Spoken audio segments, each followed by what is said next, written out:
버닝썬 사건으로 유흥업소 등의 성매매 알선 의혹이 수면 위로 떠올랐죠. 우리 지역도 예외는 아니었습니다. HCN 취재진이 신림역 일대의 유흥시설과 주택가 인근의 모텔 곳곳을 다녀보니 불법 성매매가 암세포처럼 번져 있었습니다. 관계기관들은 관리감독 책임에 대한 엇갈린 인식을 보이는 데다 관련 제도와 정책에도 한계가 있어 보입니다. 정보공개 청구 등을 통해 입수한 자료들은 여전히 지역의 단속과 관리가 필요한 업소들이 적지 않다는 점을 시사합니다. 성매매가 주택가 인근까지 깊게 뿌리를 내린 만큼 현실성 있는 특단의 대책이 필요해 보입니다. 박창주 기자가 집중 보도합니다. 신림동의 한 주택가 인근에 있는 모텔들입니다. 겉보기에 다를 것 없는 숙소들이지만 일부는 돈을 내면 여성을 불러줍니다. 아가씨 불러지. 모텔방에서 이뤄지는 성매매 조건에 대한 낯뜨거운 설명도 이어집니다. 20분 안에 이제 만족을 하면은 되고 또 이렇게 연장하더라고요, 아가씨가. 신림역 인근의 한 유흥주점에서는 이른바 2차로 이어지는 숙소까지 연계된 조직화된 성매매 흔적이 포착됩니다.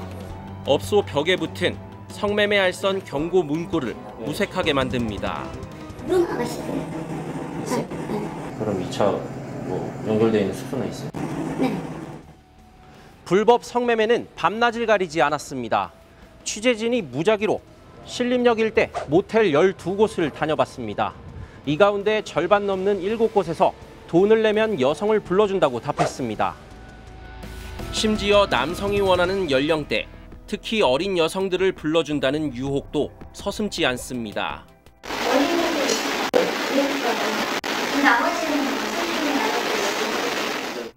집에서 지척인 곳에서 이뤄지는 성매매에 주민들은 생활 불편을 넘어 공포를 느낍니다.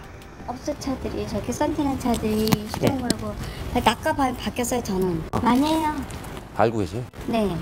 아무리 자녀 가진 사람도 걱정되고 꿈만 크면 분명히 들을 것이고 그거에 대한 약간 무서움, 두려움 이런 거 있죠.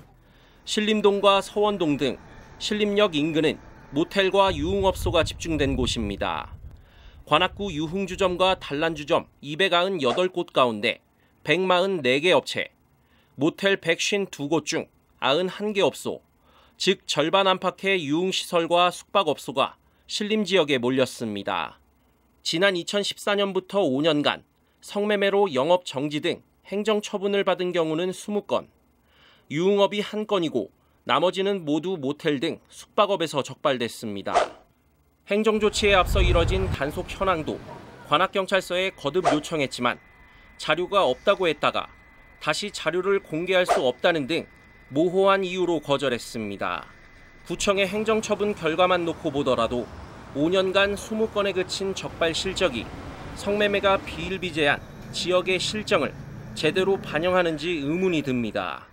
더구나 전국의 성매매 관련 범죄가 증가세를 보이며 지난 2015년을 기점으로 연간 10,000건을 넘어선 데다 유흥업소 업종별 단속에서 성매매가 차지하는 비율이 꾸준히 늘고 있는 현상도 지역의 성매매 관리 시스템이 제대로 작동하는지 물음표를 던지게 합니다. 설상가상, 최근 지역의 일부 경찰관이 유흥업소 사장으로부터 술 접대를 받은 혐의로 수사를 받는 사건이 더해져 단속 실효성 논란을 낳기도 했습니다. 최근 5년간 전국의 유착 비위로 징계받은 경찰관 70명 가운데 절반 넘는 45명이 서울청 소속이라는 통계가 씁쓸한 뒷맛을 남깁니다. 성매매 범죄가 지능적이고 기형적으로 진화하고 있는 가운데 경찰의 유착 사건까지 잇따라 단속 수사의 한계를 여실히 드러낸다는 지적이 나옵니다. 지구대와 업소들이 만약에 유착이 존재한다면 그렇다면 더더욱 단속은 불가능하다. 오프라인 단속도 제대로 안 되고 온라인도 사이버 수사대에서 예컨대 유인하는 행위는 단속하고 있으나 그게 성매매까지 이제 요건이 충족되려면 사건이 일어날 때까지 현장에 출동을 해가지고 기다려야 되는 그런 상황이 벌어지는 거죠.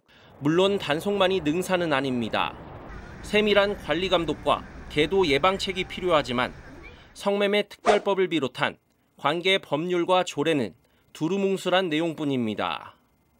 전담팀 구성이나 세부적인 관리 감독 방식 등 구체적인 지침이 부족한 겁니다.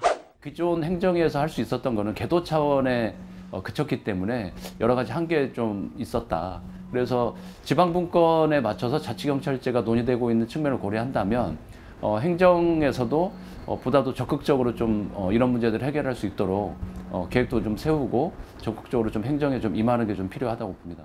관악구는 기관 단체와 협력해 홍보 계도를 하고 있지만 사법권이 없기 때문에 적극적으로 업체 관리를 할 수 없어 제도적 한계를 느낍니다.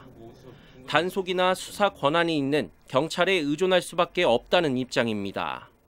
행정기관에서도 일부 부서에서는 이제 사법 경찰권 같은 것을 갖고 업무를 하고 있습니다만 이제 보육 여성과가 아직은 이제 그 일을 하기 위해서는 그런 어떤 권한 부분도 필요하고요. 또 예산이라든지 이런 부분들이 같이 진행이 돼야 될 사항으로 보이고. 반면 관악경찰서 관계자는 성매매 관련 관리 감독은 전적으로 자치구의 몫이라고 강조합니다. 성매매 관리 주체에 대한 두 기관의 인식이 엇갈린 가운데 지역의 통합적인 성매매 관리 체계를 만들어야 한다는 제안이 뒤따릅니다. 선언적 공조 체계나 일회성 간담회만 강조할 게 아니라 관계기관들이 핵심 정보를 공유하며 업소를 관리할 수 있는 시스템이 필요하다는 의견입니다. 지역에 있는 그런 어떤 기관에서 더 많은 정보들을 가지고 있을 수 있거든요. 유관 기관들이 사전에 충분히 정보를 교류하고 그리고 가장 적절한 시기에 이제 합동 단속을 하는 것이 실제로 단속의 그런 효과를 높이는데 좀 도움이 될 거라고 생각합니다. 성매매가 기형적으로 변질되며 주택가 인근까지 번져 있습니다. 단속에만 의존할 일이 아닙니다. 사후 약방문격이 아닌 보다 선제적이고 현실성 있는 예방 관리 시스템이 필요해 보입니다. HCN 뉴스 박창주입니다.